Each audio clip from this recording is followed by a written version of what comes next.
Okay, in today's video, I'm going to talk about something that's near and dear to my heart and something I talk to all of my students about, and it gets brought up a lot in the band and while we're on the road and everything like that, and that is physical fitness. Staying physically fit and playing the drums I feel, is an absolute must. Okay, now I've shot this video twice today, and the reason I'm shooting it a second time is because I actually did the video while I was on my bike riding it over here, and I was listening to it while I started my workout.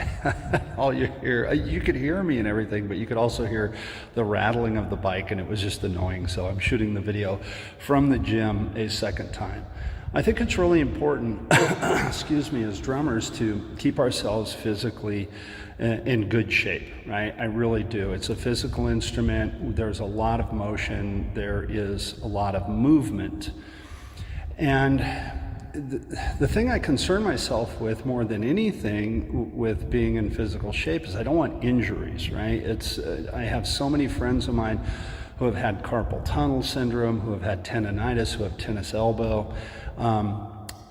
For a lot of reasons. A big part of it is that they didn't work out, they didn't keep themselves in shape, they didn't keep themselves hydrated. I think staying hydrated is incredibly, incredibly important.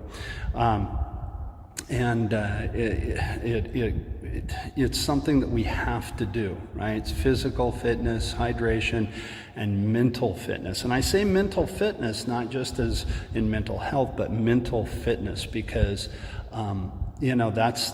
that's an issue. I think sometimes it's easy, we go through life can kind of steamroll us, or we can kind of steamroll ourselves throughout life. And when we do that, it's easy to come down on ourselves and get down on ourselves. So getting to the gym, working out, getting those endorphins going, man, it really helps a lot. It keeps my sanity going.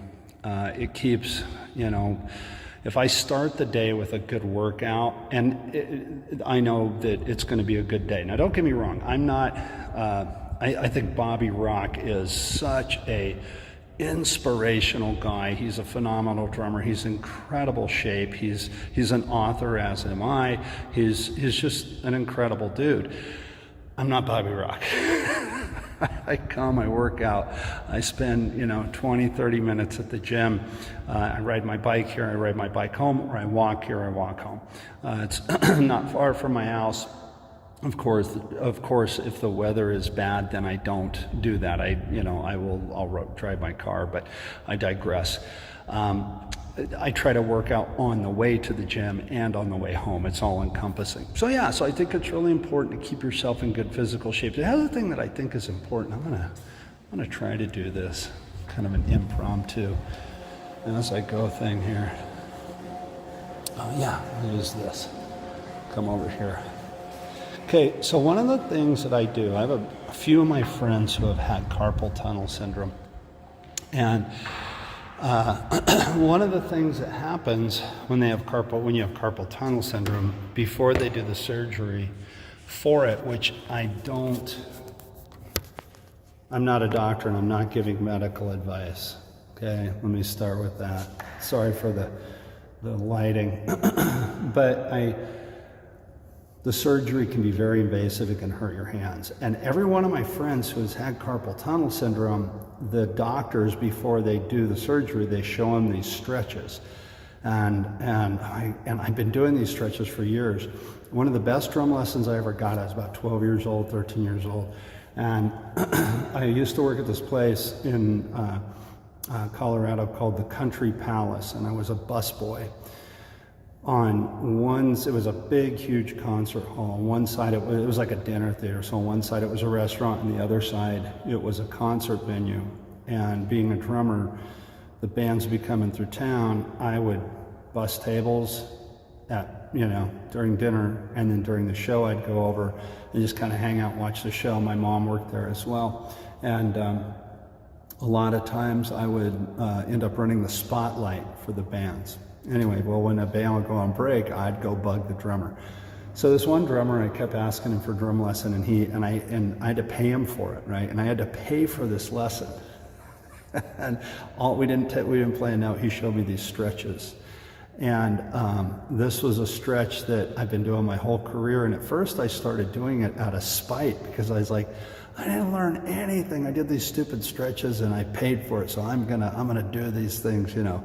And and I'm glad I did, because I firmly believe that this has kept me limber and it's kept me from having carpal tunnel syndrome.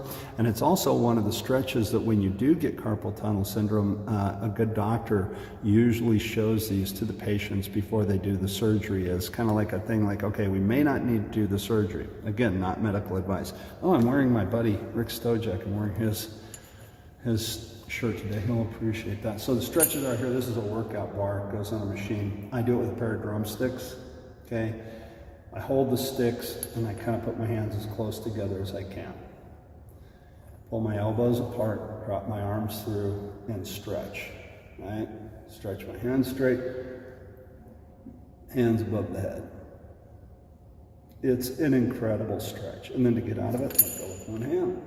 So I've been doing that for years and years and years. And again, you know, I'm done with that. So move it so the sun isn't right behind the camera. So anyway, that's one of the stretches that I do.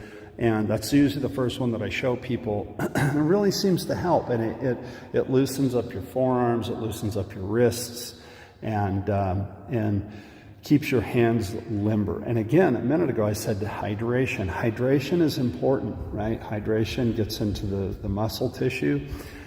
It keeps your muscles hydrated. It keeps your muscles flexible. And you know, they say as we age, we go from elastic to plastic, which is true, you know. As you get older, bending over and picking stuff up, you know, it can be daunting. So I want to keep myself limber, I want to keep myself strong, and I want to keep myself flexible.